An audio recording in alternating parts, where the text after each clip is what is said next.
الحمدللہ رب العالمین والصلاة والسلام علی سید الانبیاء والمرسلین اما بعد اعوذ باللہ من الشیطان الرجیم بسم اللہ الرحمن الرحیم لقد کان لکم فی رسول اللہ اسوۃ حسنۃ لمن کان یرجو اللہ والیوم الآخر وذکر اللہ کثیرا صدق اللہ العظیم اللہم صلی علی محمد وعلی آل محمد وبارک وسلم رب اشرح لی صدری ویسر لی امری واحلل عقدۃ من لسانی یفقہوا قولی واجعل لی وزیرا من اہلی آمین یا رب العالمین۔ ناظرین کرام السلام علیکم ورحمۃ اللہ وبرکاتہ۔ آج کی آیت کے حوالے سے جس آیت کریمہ کا ہم نے انتخاب کیا ہے بہت معروف آیت قرآن مجید کی سورۃ الاحزاب آیت نمبر 21، نبی اکرم صلی اللہ علیہ وآلہ وسلم کے اسوہ حسنہ کے حوالے سے اللہ تعالیٰ نے تذکرہ عطا فرمایا ہے۔ سورہ احزاب کی آیت نمبر 21 میں ارشاد ہوا لقد کان لکم فی رسول اللہ اسوۃ حسنہ، یقیناً تمہارے لیے رسول اللہ صلی اللہ علیہ وسلم کی زندگی میں بہترین نمونہ موجود ہے، لمن کان یرجو اللہ والیوم الآخرہ، اس کے لیے جو اللہ تعالیٰ اور سے ملاقات اور آخرت کے دن پر جو ہے وہ یقین رکھتا ہو، اللہ تعالیٰ سے ملاقات کا معاملہ، آخرت کے دن کی پیشی کا معاملہ، اس کا اسے یقین ہو، وذکر اللہ کثیرا، اور کثرت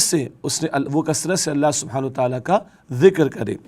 یہاں پر معروف بات ہے کہ اللہ کے پیغمبر علیہ السلام کے اسوہ حسنہ کا ذکر ہے، البتہ اس آیت کریمہ کے کانٹیکس کو اور اس میں عطا کردہ ایک شرط کو بھی پیش نظر رکھنا چاہیے۔ اللہ رب العالمین نے انسانیت کی رہنمائی کے لیے آخری رسول کے طور پر نبی مکرم صلی اللہ علیہ وسلم کو بھیجا اور ان کی زندگی کو ہمارے لیے بہترین نمونہ قرار دیا۔ یہ تمام امور کے اعتبار سے، عبادات کا معاملہ ہو، اخلاقیات کا میدان ہو، معاملات کا معاملہ ہو، حقوق العباد کی بات ہو، انفرادی معاملات زندگی، اجتماعی معاملات زندگی، تمام گوشوں کے لیے نبی اکرم صلی اللہ علیہ وسلم کی ذات بابرکات میں بہترین اسوہ اللہ تعالیٰ نے ہمیں عطا فرما دیا۔ نبی اکرم علیہ السلام کی ہر ادا، ہر عمل قیمتی ہے۔ آپ کے روزمرہ کے آداب ہوں، سونے جاگنے کے آداب، کھانے پینے کے آداب، آپ کی نشست و برخاست کے معاملات، آپ نے خوشی کس طرح منائی، آپ کے ہاں غم کے موقع کے لیے کیا رہنمائی ملتی، ہر ادا نبی اکرم علیہ السلام کی قیمتی ہے۔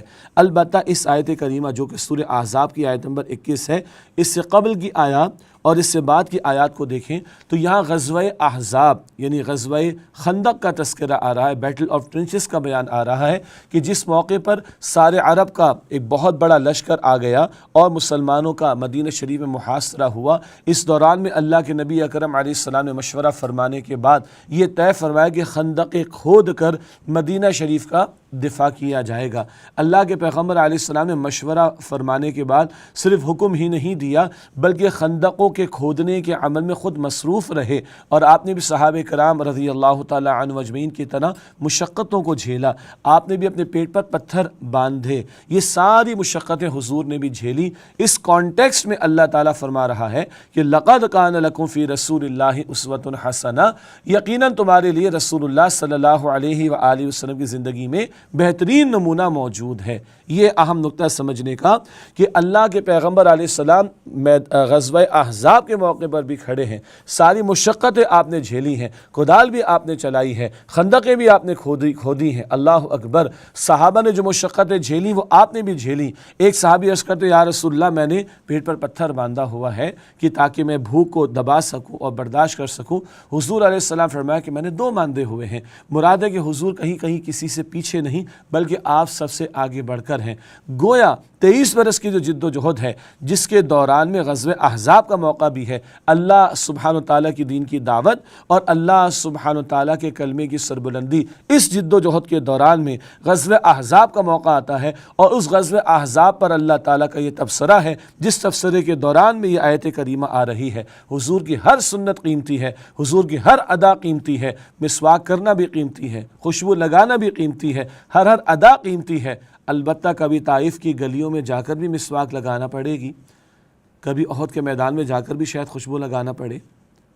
یہ تصور آج امت کے ذہنوں سے محو ہو گیا ہے۔ یہاں فرمایا جا رہا ہے اس کانٹیکس کے اندر بھی کہ ساری جد و جہد کو سامنے رکھو، تمہارے لیے بہترین نمونہ رسول اکرم صلی اللہ علیہ وسلم کی زندگی، وقت فرصت ہے، کہاں کام ابھی باقی ہے، نور توحید کا اتمام ابھی باقی ہے، اب اللہ کی زمین پر اللہ کے دین کی دعوت اور اس کے دین کی سربلندی کی جد و جہد ہم مسلمانوں کے ذمے ہے۔ فرمایا کہ لقد کان لکم فی رسول اللہ اسوۃ حسنہ، یقیناً تمہارے لیے رسول اللہ صلی اللہ علیہ وسلم کی زندگی میں بہترین نمونہ موجود ہے، لمن کان یرجو اللہ والیوم الآخرہ، جو کوئی اللہ تعالیٰ اور آخرت کے دن کی امید رکھتا ہو کہ اسے پیش ہونا ہے، وذکر اللہ کثیرا، اور وہ کثرت سے اللہ تعالیٰ کا ذکر کرنے والا بھی ہو۔ مراد ہے کہ محض دعویٰ کافی نہیں، جس سے کل کا یقین ہوگا، کل کی پیشی کا یقین ہوگا، کل کی حاضری کا یقین ہوگا، جو اللہ کا ذکر بھی کثرت سے کرے اس کو اسوہ حسنہ سے فائدہ ملے گا۔ بارش برسی جو چاہے فائدہ اٹھا لے، جو برتن کو الٹا کر کے رکھ دے گا پانی نہیں ملے گا اس کو۔ اسوہ تو حضور علیہ السلام کا بہترین ہے،